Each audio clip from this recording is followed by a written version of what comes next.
Today, Ali and I will be discussing our favorite entertainment that we consumed in 2022. This is Doctor versus Comedian.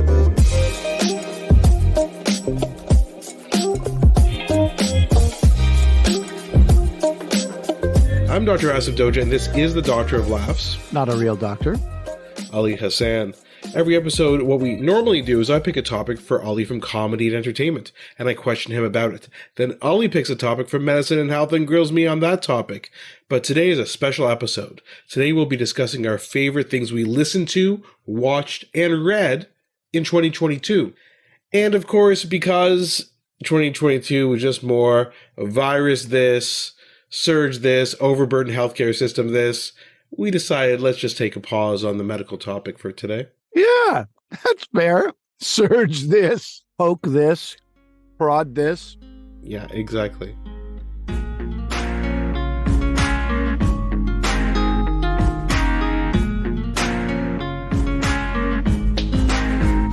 Okay, Ali, so let's get started. We'll each pick a couple from each of these different topic areas. I think I mentioned listening, watching, reading. So why don't we start off with reading? How short is your reading list, Asif? Quite short. Okay. I'll get to mine in a second. You can start.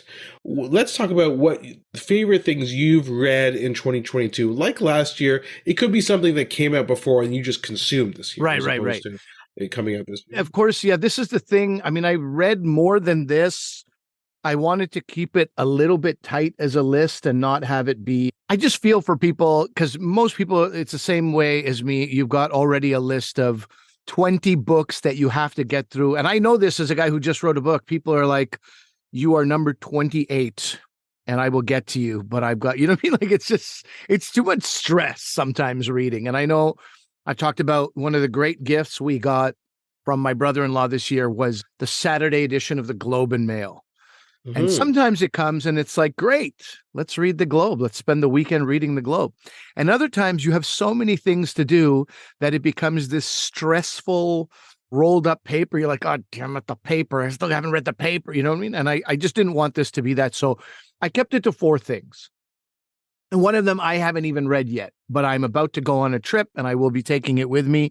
But I have read this person's other books. I have nothing but the greatest faith in this and how great this book will be. And actually, it's 5 books. Number 1, I'm going to talk about a book that was written a number of years ago, but I only consumed it today. I only consumed it this year. It's an Indigenous author named Richard Wagamese. And from what I hear, it doesn't really matter what you read from Richard Wagamese. I should have read Indian Horse. I should have read maybe Medicine Walk first. But in the end, I read a book called Starlight. It is so beautifully written.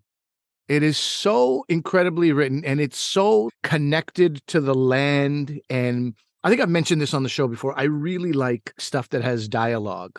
I don't need 23 pages of description of a barren prairie landscape. I just don't, that doesn't do anything for me. You've already impressed me after page 2 of your description, but after I just can't do, which is why a lot of books haven't landed with me.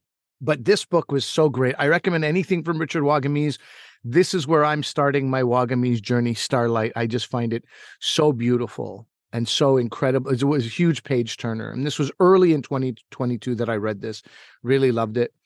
The next book I'm going to pick, I host something called Canada Reads. Many of our listeners will know. We've talked about that at length. Canada Reads introduces me most often to all 5 new books. Not always, but it often introduces me to 5 new books and 5 new authors, and sometimes new panelists who sit at the table with me championing those authors. So all 5 of these books this year were great in their own very uniquely special way. I mean, it was a completely different read, each one of them. But the winner of Canada Reads is 5 Little Indians. And it was, I don't know, one of the most powerful things I've ever read. And you can think you know enough about the Indigenous history and situation and the plight and the various challenges, but this book is just, it's very, very special in the way it'll reach into your chest and grab your heart. I really think 5 Little Indians should be mandatory reading for people. And then there's the next 3. So I picked The Long Road Home, which I haven't finished yet. The Long Road Home is a book called Long Road Home on Blackness and Belonging. It's by Deborah Thompson. She is a journalist, now an author. She is, I would say this is required reading.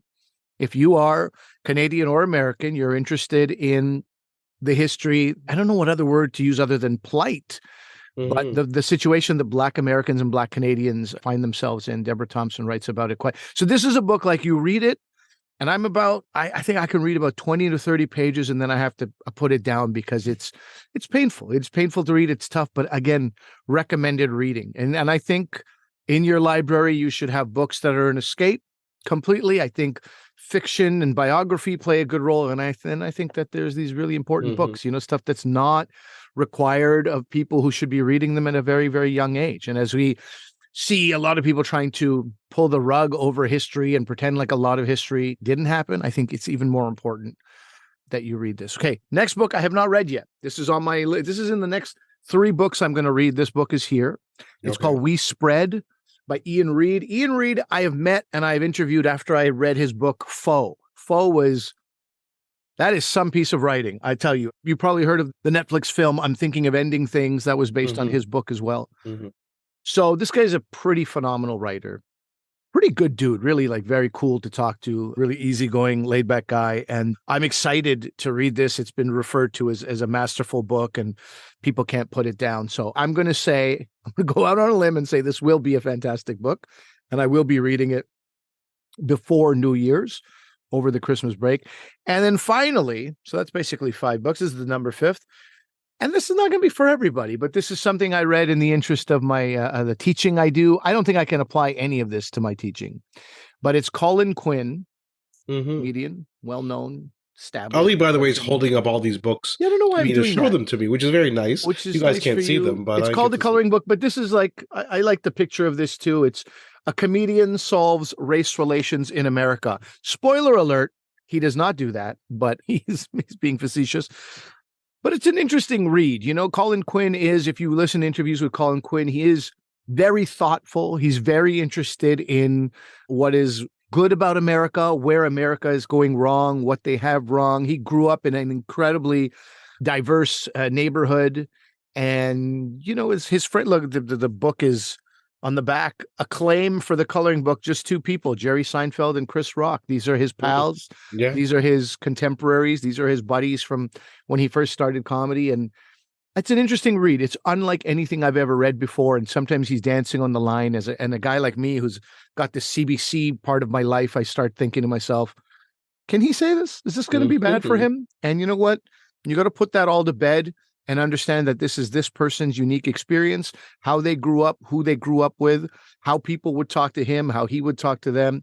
I really enjoyed it. And it was recommended on Facebook by Kenny Robinson, who's we call him the godfather of stand-up comedy in Canada.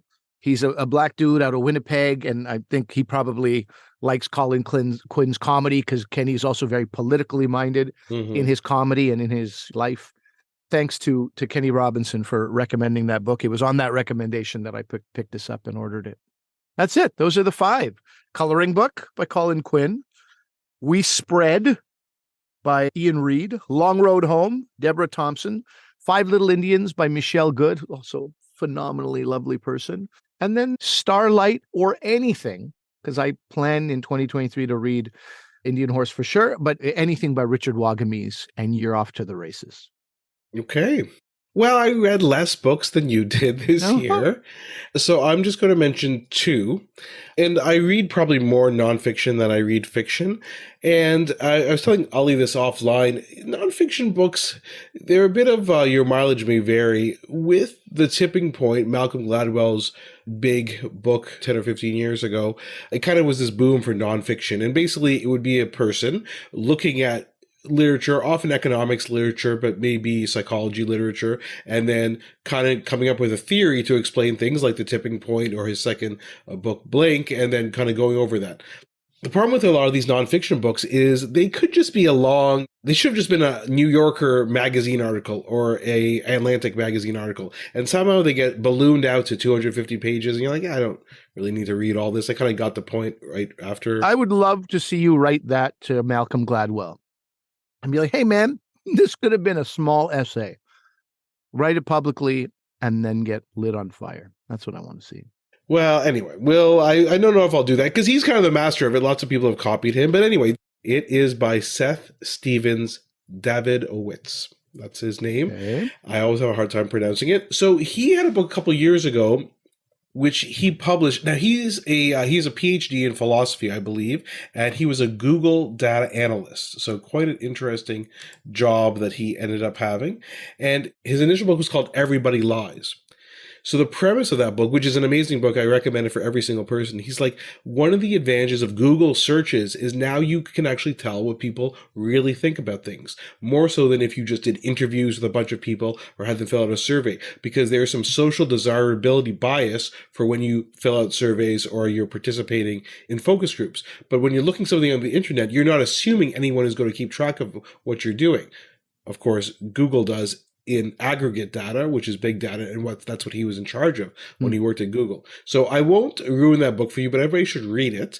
I'll give you a little hint. I've told Ali this before. I don't know if you've ever read the book, Ali, but I have not. I've never heard in his name. India, Yeah.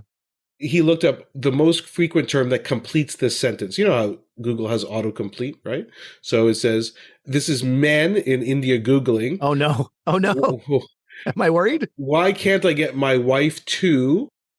And then there's an autocomplete. I'm not going to finish it for you guys. I want you guys to pick up the book. You're joking. Asif, you dirty tease. And see what happens. It is, I guarantee you, each and every one of you, it's the last thing you're ever going to expect. Okay. And it says a lot, because what they're looking at is something that is very unusual, kind of not really talked about. Anyway, so he does this for many things: sex, race relations in the US. It's a very interesting book. So he takes this idea of you looking at data, and that's what his new book is, Don't Trust Your Gut. You could say it's a counter argument to Blink. Blink was Malcolm Gladwell's book, which we just talked about, where it's like, yeah, those gut instincts, they're the correct ones, right? And when you sit and you ponder something, that's not as good. Again, Malcolm Gladwell is oversimplifying it for his argument, but this is probably more true, that things we think are true just are usually wrong. And so I'll give you a couple of examples from this, but it's really worth reading, because he talks about a lot of different things. He talks about relationships, he talks about parenting, he talks about work-life balance, he talks about what makes you happy, and things that we think make you happy don't. There are some things that do, like being with your romantic partner does. The data shows makes you happy. Work makes you extremely unhappy unless you work with a group of people that you really like. I think we all kind of know this, but it's nice to hear it in the data, right? People say, I love my work. No, you don't actually love your work. You love the people you work with, right? So there's a bit of a difference between them. In fact, he also looked at what's the biggest predictor of happiness in a relationship.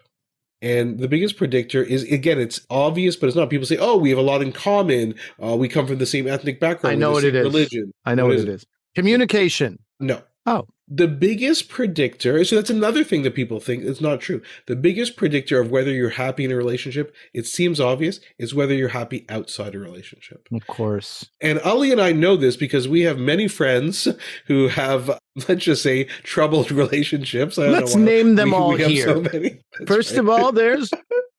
No, we're not going to do that. But there's a common denominator. People They're are all unhappy. our friends. Yeah, that's right. That's right. Maybe it's us, is what I'm trying to say with this, with people who are so unhappy.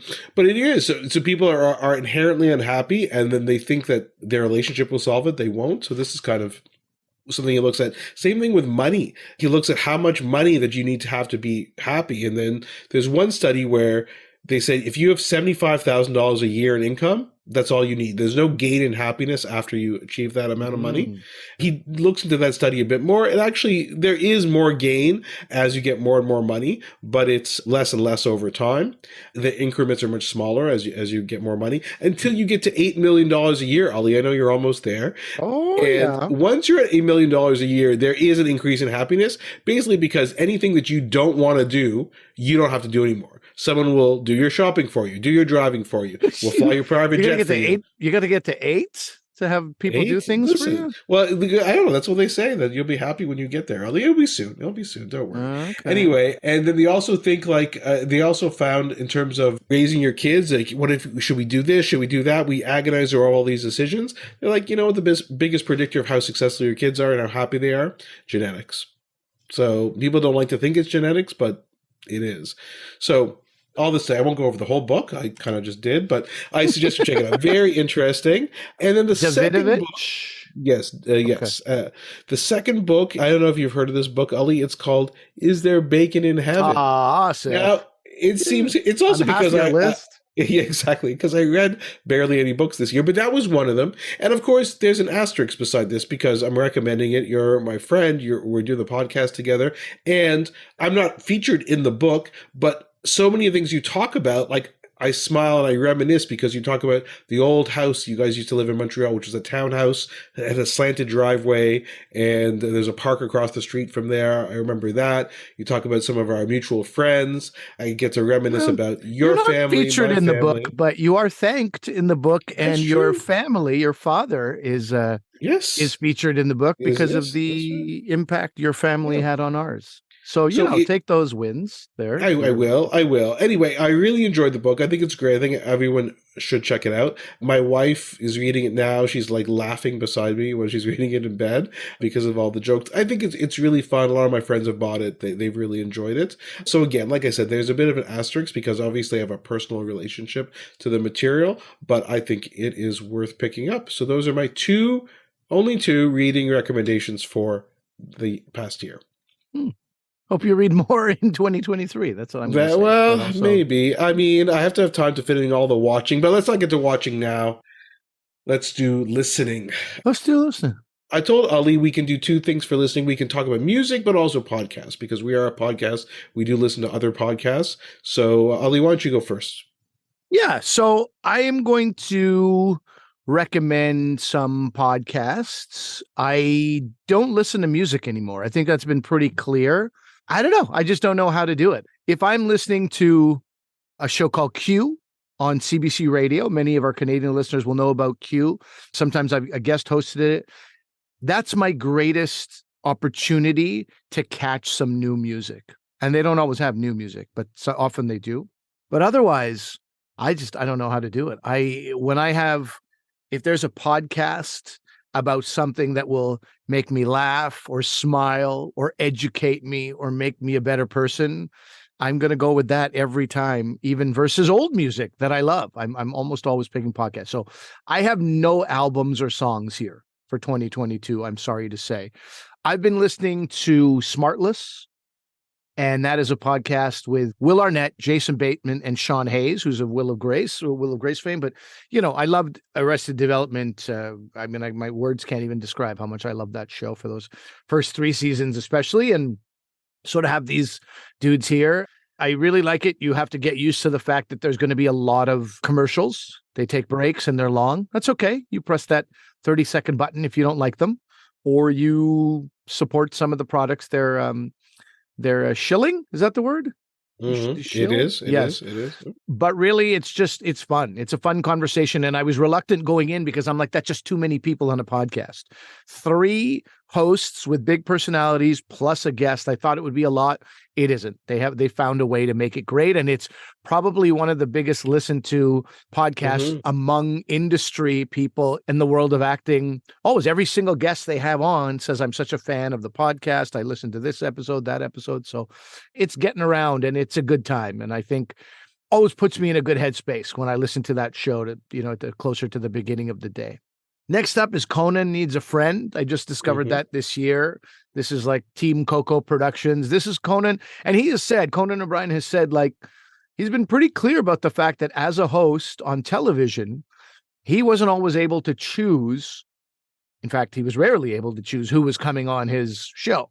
Somebody has something to promote. They're on a press junket. They're going to be stopping in at Conan. And there were times where he really didn't care about their autobiographical film or whatever it was. He just didn't, but he had to pretend that he did. This show is him inviting guests on who he loves and enjoys or respects or admires. And it really comes through also in the production of it and in the listening experience. So I think it's great. As is the case with all podcasts, you just go through and be like, oh, I wonder what Conan and Paul Rudd had to speak about. Well, I wonder what Conan and this comedian had to speak about, and you get a good feel for it. And it's pretty interesting. One of my favorites, I'll just give you a favorite, was Conan O'Brien with Stephen Merchant. And Stephen Merchant, of course, helped create the Office in the UK and has gone on to do many, many things. one of the funniest dudes, and their mutual respect for each other was so palpable. It made for one of the best plane rides I've ever had. It was a great episode. I went and texted like 7 people I know to listen to it. Another podcast I recently discovered, Fly on the Wall. Now, Fly on the Wall is David Spade and Dana Carvey. If you have no love for Saturday Night Live from ever, this is not for you. But I actually like David Spade quite a bit. I like his comedy. And I think Dana Carvey is one of the most talented entertainers of our time. I mean, this guy was insane as far as how, and I say entertainer because he could do so much. He could do probably stand up, but he could definitely entertain you with song and dance and sketch and characters and fantastic. So it's the two of them, and they have guests on. And again, you pick what you love, but Kevin Nealon was a great guest that they had. And they'll talk at length about, Norm Macdonald. I was very surprised Dennis Miller was a great guest that they had as well. I thought Dennis had sort of gone a little bit off his rocker and was really like ultra right wing. And it doesn't seem to be the case. I feel like I had the wrong information about Dennis Miller. Recently, they had a 2-parter with Lorne Michaels. Rob Schneider was a great guest of theirs. I thought that was a great episode as well. That might have been a 2-parter as well. So it's just funny. If you have some knowledge of Saturday Night Live, you'll understand what they're talking about. You won't need extra fill in the blank stuff. They don't break down too much stuff. Like Smartless always goes, hey, here's for whatever, Tracy in Michigan. They always have some Sean Hayes' sister who's not in the industry. They'll break things down, but Fly on the Wall doesn't. It's great. If you like SNL, it's a great episode. 2 other podcasts out of the comedy world. One is called Mindset Mentor. It's a guy named Rob Dial. My wife turned me on to this guy. It's not long. It's about 17 to 18 minutes. And it's a daily reminder about having a better mindset, quite simply, whether it comes to procrastinating, laziness, gearing your mind towards success, keeping negative thoughts out of your mind, all kinds of things that we probably think we know enough about, but then when you hear somebody talking about certain techniques that you can employ for energy, for positive thinking, I've really enjoyed it. I've kind of tapered off in the last few months, and I'll tell you why. That's the 5th podcast. There's just not enough bandwidth. There's not enough time to listen to all the podcasts. But I really enjoyed that. I was probably listening to it 2 or 3 times a week, going back and listening to other episodes. And then the 5th one, which I only really discovered about a month ago, was Jay Shetty's On Purpose. So Jay Shetty is a guy who was a monk as a young person for a couple of years, I think, and then sort of grew this business as basically he's a life coach to the stars. Don't let that distract you from the great work and great guests he has. But listening to his guests, there's a guy named Sean Stevenson. That's probably one of my favorite episodes he just had on at the end of August or beginning of August. Fantastic guest. He'll talk to Tony Robbins, and Tony Robbins, whatever you think of Tony Robbins, is talking about a lot of the new technology, medical technology that's coming out to help with all these diseases that we are ridden with at this point. And it's pretty interesting. I didn't think that was a subject of interest. And I wanted to mention something else. He talks to this football coach, and I can't remember the name of that episode, but you were just talking about the inherent unhappiness, Asif, and you're talking about the predictor for kids being happy is their parents or their genetics. I find that stuff very interesting. And he has guests who talk a lot about that. And for example, he and this football coach were talking about this idea of people who are like, I know I'll be happy once I blank, blank, blank, blank, blank, right? Whatever it is. I'm not happy right now. I just need this and then I'll be happy. How often are those people happy? Very rarely, very rarely. And in fact, if you are wired unhappy from a young age because you're just like, oh, I hate this city. Once I move to a bigger city, I know I'll be happy. Or I hate this school. I know I'll be happier. He talks about like, basically all you're doing is training your brain to be unhappy. The more you are unhappy with your present situation is just a training for long-term unhappiness. And obviously there's a lot of data to support it. This is not just anecdotal, Asif. I have to say that for you. You're very evidence-based, and he has a lot of people who come out, who bring the evidence to the table. And so just him talking about when he was young, he was like, I was a driver, I was a delivery driver. And he goes, and on paper, it sucked. It did suck. You're like double parked with your delivery truck. People are honking at you. You're getting out in the rain to wait outside, buzzing somebody who's not coming down to get their delivery, and up and down stairs at these companies. And they said it wasn't great. But every day that I worked at that job, I'm like, I am learning. I'm preparing for the future. I'm learning how to be on time for a job. I'm learning how to face adversity. I'm learning how to be a better employee. I'm learning how to deal with a boss who's not a great boss. I'm learning how to deal with his coworkers. And he said, I had that mindset from the beginning, and that always helped me. So anyway, if you are raising children in this world, if you are somebody who is looking for stuff that inspires you to be a better person from a health perspective, from a work perspective, from a relation. He's very big into relationships. His latest book is about the 8 ways to love, the 8 stages of love. Damn it. I don't know that. I'm perfect in love. I'm very lovable. So I didn't look up that book yet. I did, but I forgot what it was. But anyway, On Purpose with Jay Shetty. It's, multiple millions of listeners to that. I'm pretty happy I discovered it. I go to Kingston from time to time, Queens. I go on to teach at the University of Queen's University. I go on Sudbury here and there. I'm a lot of 2-3 hour trips in different directions. And it's been a great companion over the last month and a half, especially with the amount of driving and traveling that I've been doing. Well, listen, you should ask Rob Dial and Jay Shetty to be on our podcast. Okay. They are extremely famous and will likely Yes. say no, but Yes. it's worth asking them. Okay, so I will have less. I'm just going to pick one music album and one podcast. What? So That's it? I thought you're always on the podcasts. I have so many things for the watching. I wanted to try and keep this brief. Oh, okay. So the first you're listening, it's these two things are, by the way, huge in their own respective areas. Albums, it's Taylor Swift's Midnights. I mean, listen, it was the single most streams of any album in one day ever on Spotify. Number 1 in so many countries. It became 2022's fastest and best-selling album. The highest vinyl sales in the 21st century. Vinyl sales. Wow. And her 11th number 1 album on the Billboard 200. And you guys probably heard this. This is the biggest thing that happened. She had 10 of the top 10 songs on the Billboard Hot 100, the most for any album. So in other words, 1, 2, 3, 4, 5, 6, 7, 8, 9, 10 were all singles from her album. I mean, damn it. It's unheard of. So it's good. It's catchy. It's great. It's produced and co-written by Jack Antonoff, who used to be with the band Fun. He is her main collaborator now.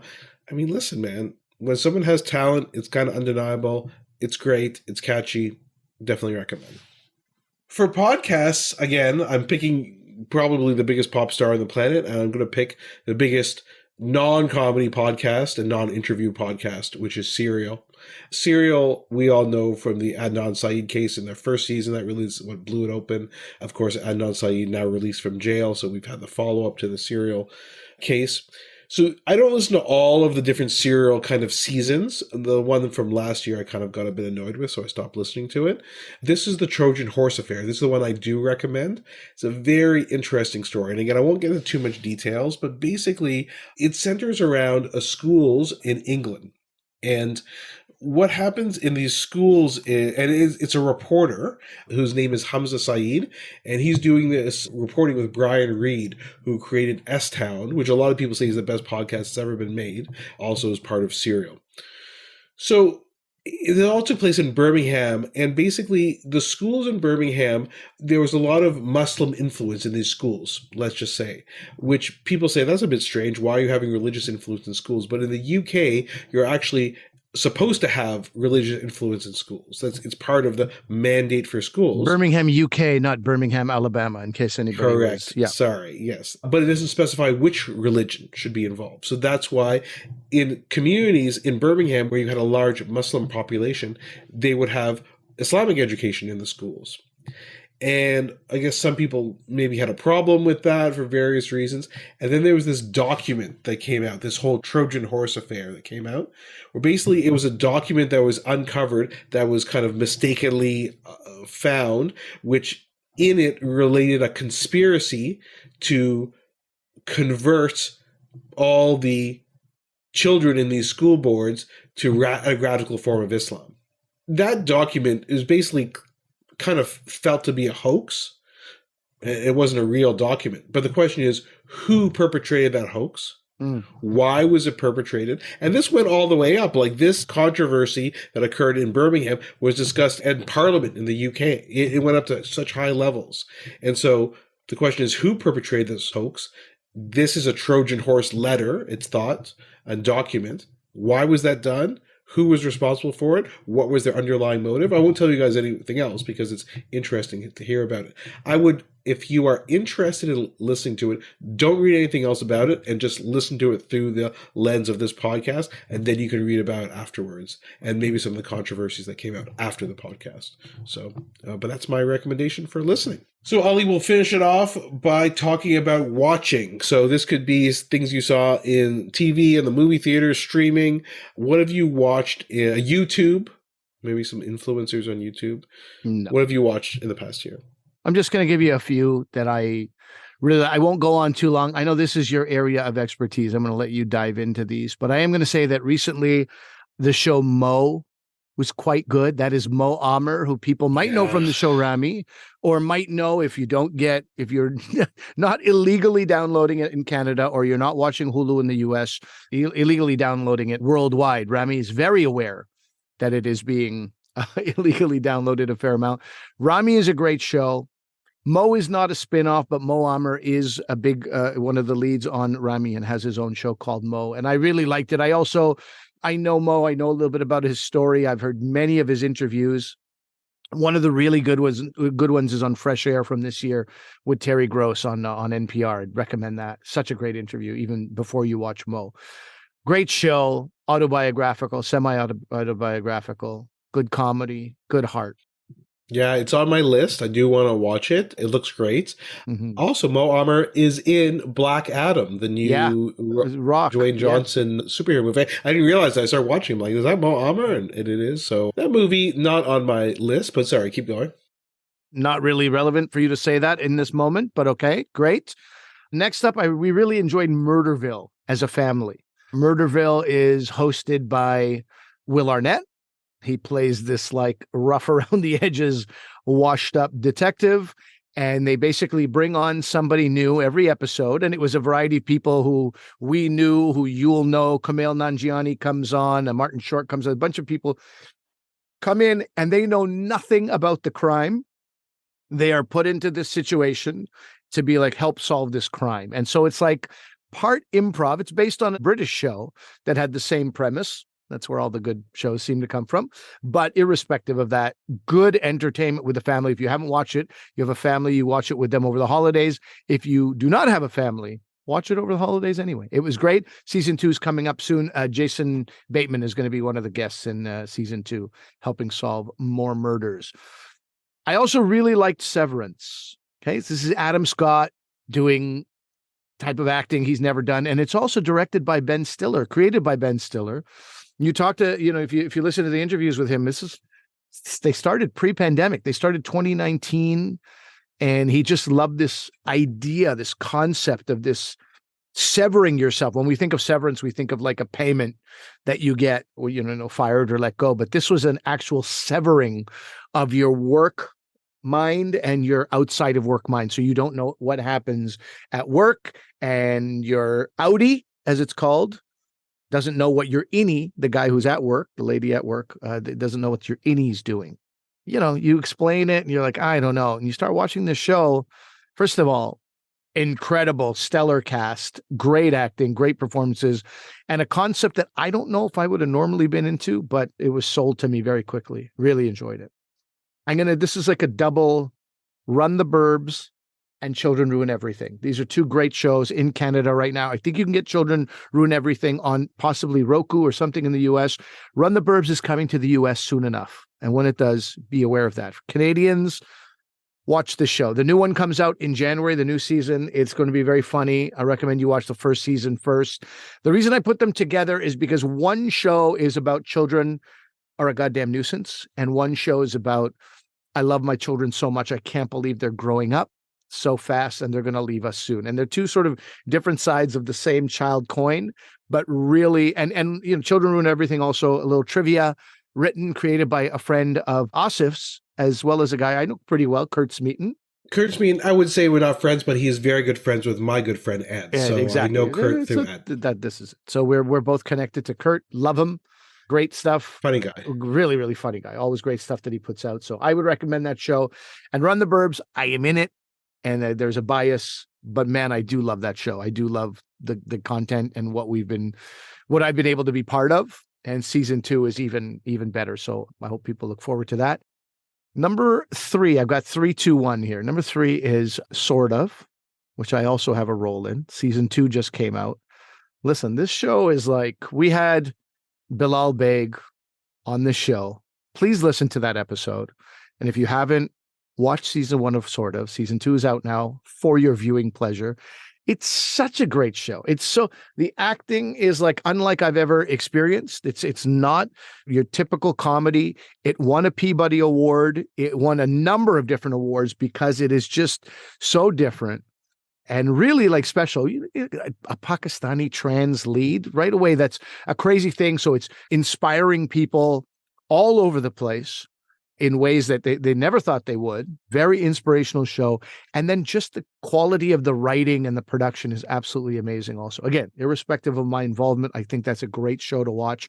And also, Bilal Baig was a great person to talk to. Please listen to that episode of Doctor versus Comedian. Number 2 for me, Reservation Dogs. So I teach this class. I've only taught it once so far, called Diversity in Stand-Up Comedy. Through that class, I wanted to focus on, a week or 2 on Indigenous comedians. And it's not a huge group. Indigenous comedians, I started with Charlie Hill, who's one of the only Indigenous comedians to appear on television. He was on Carson many years ago. He's kind of a hero to this community. Learning about Charlie Hill, I learned about a sketch troupe called the 1491s. Why are they called the 1491s? Because 1491 is the year before 1492, when America was, quote unquote, discovered. Imagine that. We talk about the month of March 2020, how we all thought we were all going to be great, and then COVID came. Imagine an entire lifetime of not being conquered and oppressed and subject to genocide, and then it all changes, and you had no idea it was happening.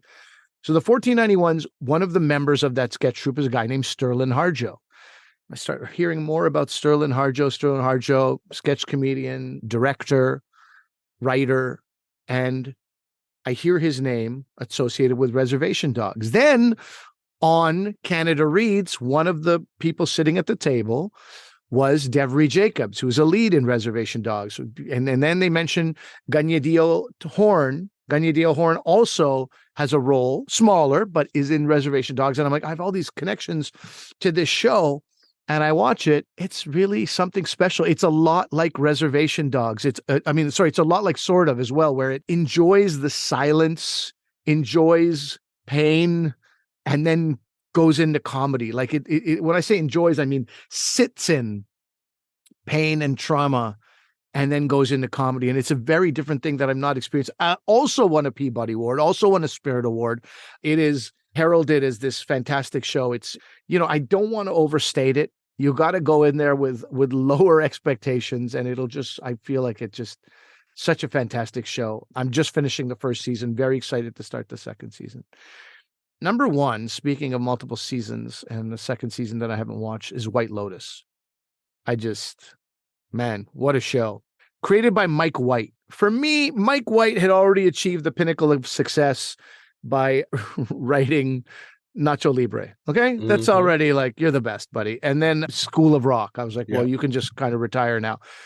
Apparently, he is also in a number of movies. He's also in something called Chuck and Buck. Have you ever heard of this movie, Chuck and Buck? I've heard of Chuck and Buck, yeah. Jeff Bridges in the New York Times called Mike White's performance in Chuck and Buck the performance of the decade. So I got to see this. But he collaborates a lot with Jack Black. They do it. So I thought it was a different Mike White. I didn't even know it was this guy. But man, has he found his rhythm. It's so fantastic. And the acting on this show and the writing, I just can't say enough good things about White Lotus. It's pretty wild and pretty fantastic. We're about 4 episodes into the second season. Loving that as well. Tough first season to top, but second season is great. And then there's 2 comedy specials I'll tell you about that I liked, which are, one is Bill Burr. I liked his Live at Red Rocks. Because Bill Burr, you're always like, how's he going to make us feel uncomfortable and then come out of it again? What's he going to do? And he continues to do it. And I continue to enjoy his perspective on many, many things. And the second one is Gerard Carmichael's Rothaniel. The first time I saw Gerard Carmichael, it's live. It's at Just for Laughs. He's on stage and he's flipping through his book. And I remember being like, hey, man, why don't you take this seriously? You're at Just for Laughs Festival. People are paying a lot of money to see you. And I had very sort of low expectations of Gerard Carmichael. And I'm the idiot in that story because he has gone on to outweigh those expectations over and over again. So this special is directed by Bo Burnham, who's a fantastic director. Watch the movie 8th Grade if you get a chance. Also a terrific comedian. And it is about, I'm not going to spoil anything for anybody, but it is about Gerard coming out as gay and not fully understanding who he was. And I think it's a pretty important and also fun special. He's quite charismatic. His stories are great. He's got this strange charm to him, this very low-key energy, and it's really, really quite good. I would recommend Rothaniel and Live at Red Rocks if you are a fan of Bill Burr's. Well, Ali, that's a good list. I must admit, we have such different tastes because I want to see probably majority of things that are on your list and I haven't seen them just because of timing and everything. So I'll go through my list. I will refrain from talking a lot about shows that we have already covered on this podcast. All right. So things that we've already covered, Ms. Marvel, which we've talked about before.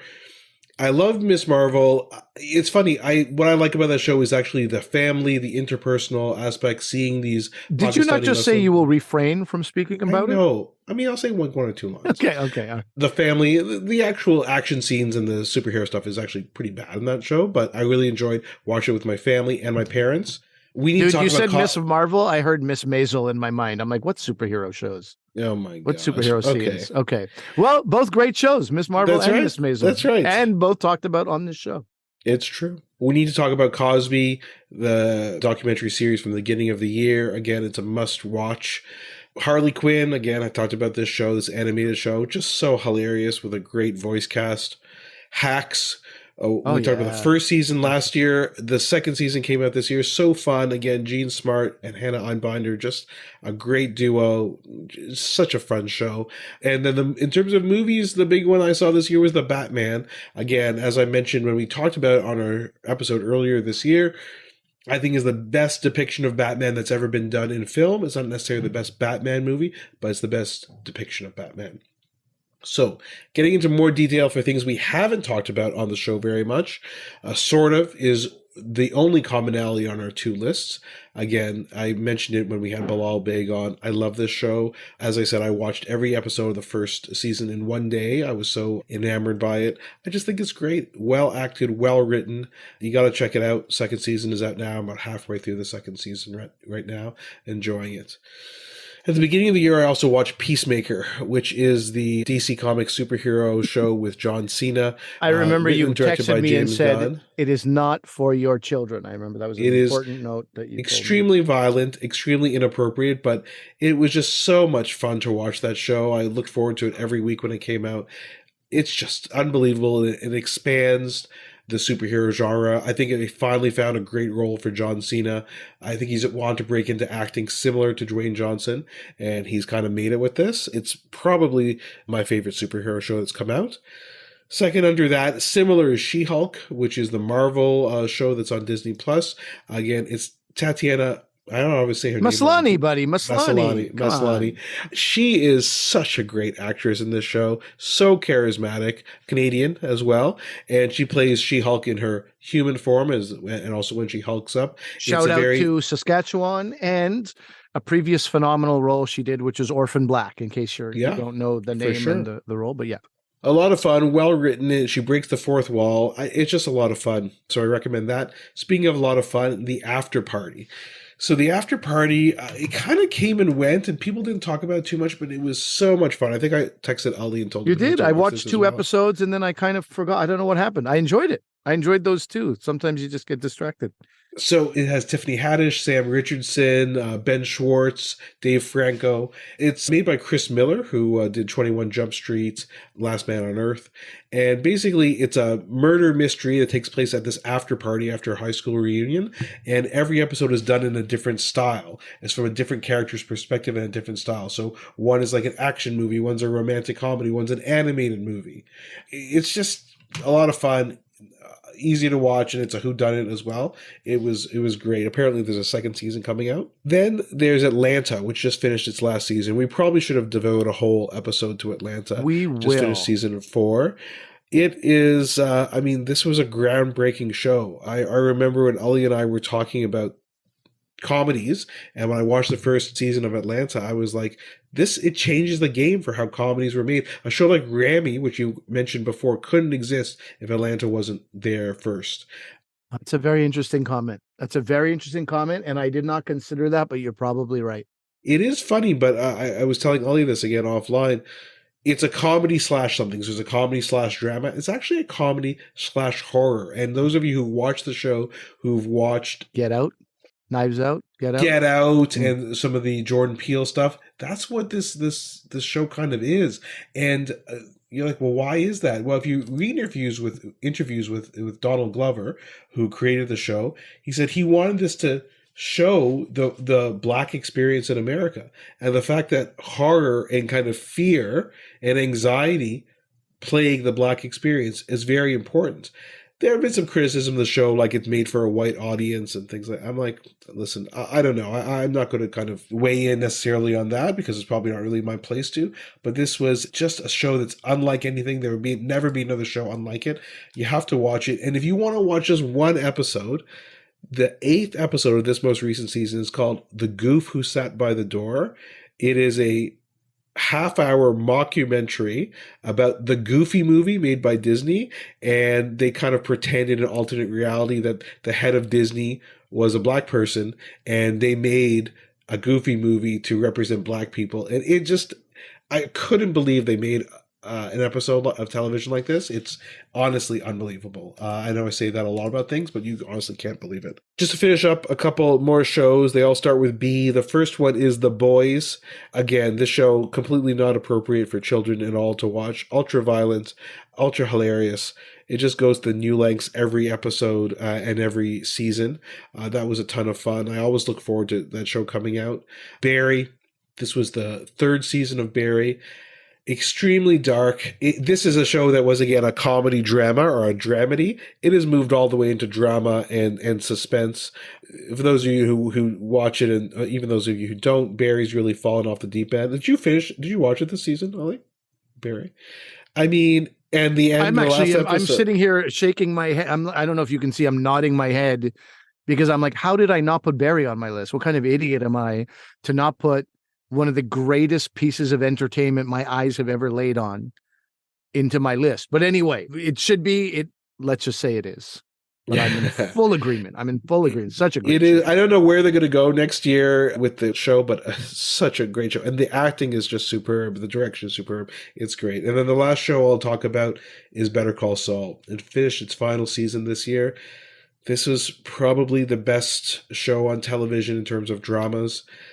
It just, I don't know what to say. The acting is superb. The directing is superb. The writing is superb. It's really a miracle. The biggest miracle is that it was the team that came off Breaking Bad, and they did a prequel to it, and the prequel was, some say, even better. I'll leave that to people to judge what they think, but it was amazing. Ray Seahorn, I should say, is actually how you pronounce her name.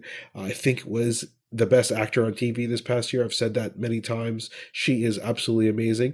Thankfully, they're making a new show, again, produced by the same producing group, and she's going to be the star. Not related to the Breaking Bad, Better Call Saul universe, but she deserves it. She's such a great actor. So that's it. That is my list for things to watch. I think between me and Ali, you guys got a lot of things to watch, listen to, and read. We just made your holidays. We made your holiday season easy. Not really, because you have none of those podcasts have hundreds of episodes. So good luck. But if you're doing any traveling, check out what we talked about. Again, all these are perfect to download, read, or listen to.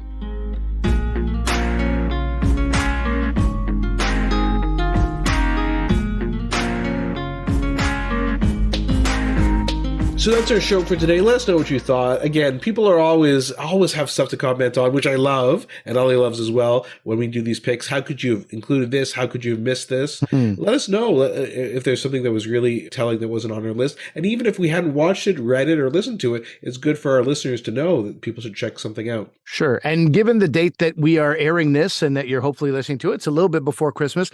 I think we also included a few stocking stuffers in there. People don't consider this, but Reservation Dogs that I mentioned, for example, is on Disney of all things. It's not your mom and dad's Disney. It's a different Disney, right? It's a whole new world of Disney. You can find a lot of shows that you would think are not, along the Disney theme and the family theme. And maybe get somebody a year subscription. It's less stressful than the Globe and Mail newspaper subscription, I'm sure.